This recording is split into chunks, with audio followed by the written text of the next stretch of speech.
Hello बच्चों, let's read this question. तो question says in the balanced chemical reaction, हमारे पास दिया गया से पूछा A B and C respectively corresponds to, options are given to us. The key concept for this question is balancing of chemical reactions of chemical reactions.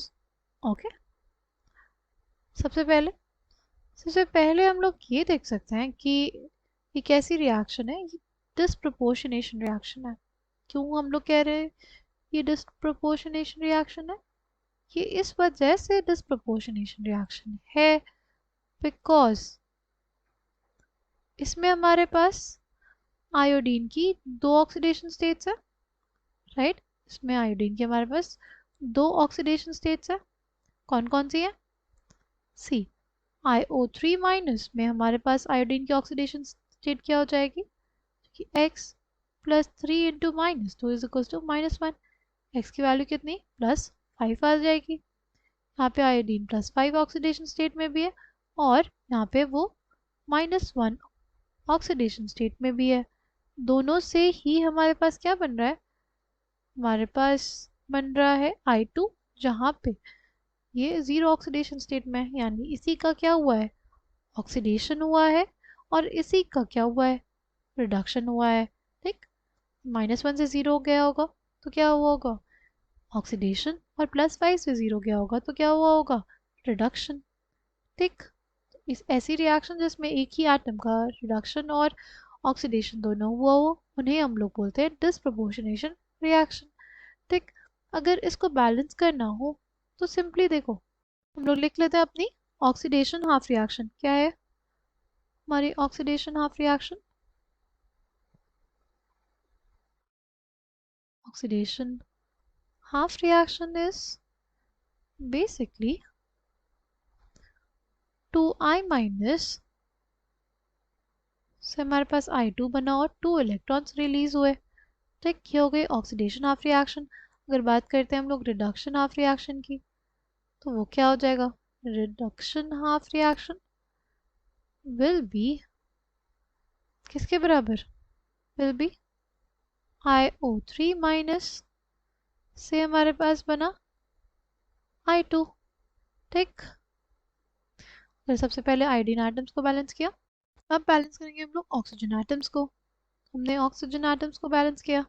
ठीक, तो हमारे पास hydrogen atoms को भी बैलेंस करना पड़ेगा, 12H+। और हमारे पास यहाँ पे क्या हुआ है?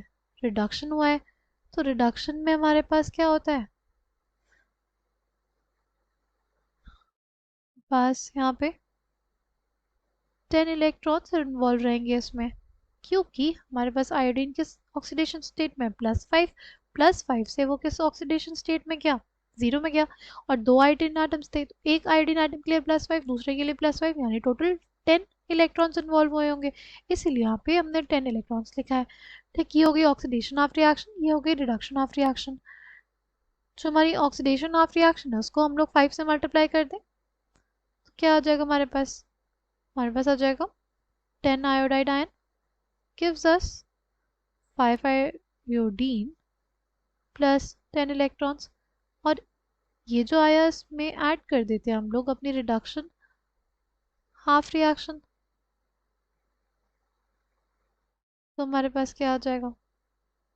उस केस में हमारे पास बेसिकली आ जाएगा, देखो जो 10 इलेक्ट्रॉन्स है कट जाएंगे, पता चलेगा 2IO3 minus plus 12H plus plus 10 iodide ion, 10 iodide ion gives us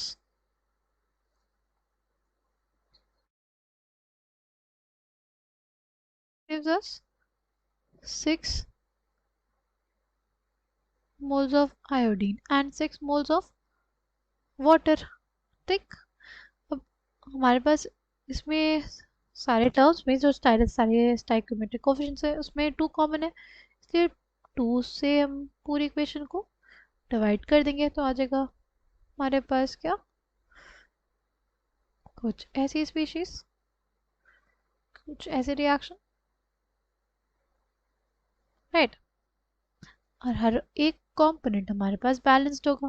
देखो आयोडीन एटम्स कितने हैं, यहाँ पे 6, यहाँ पे भी 6, हाइड्रोजन एटम्स 6 6, ऑक्सीजन 3 3, ठीक। अगर चार्जेस की बात करें तो -1 और -5 कितना, -6, और ये +6 हो जाएगा तो ये 0 हो गया, और ये भी हमारे पास न्यूट्रल है, तो ये ओवरऑल बैलेंस्ड रिएक्शन है हमारे पास, ठीक।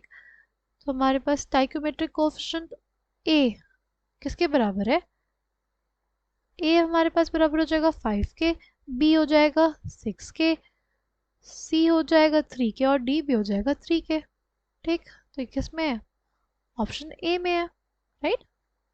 ए हमारे पास कितना 5, आयोडाइड आयन का हमारे पास स्टाइकोमेट्रिक कोएफिशिएंट है ना ए 5, B 6, C or D 3 3. Option A will be the correct answer for this question. I hope you understood it well. Thank you and all the best.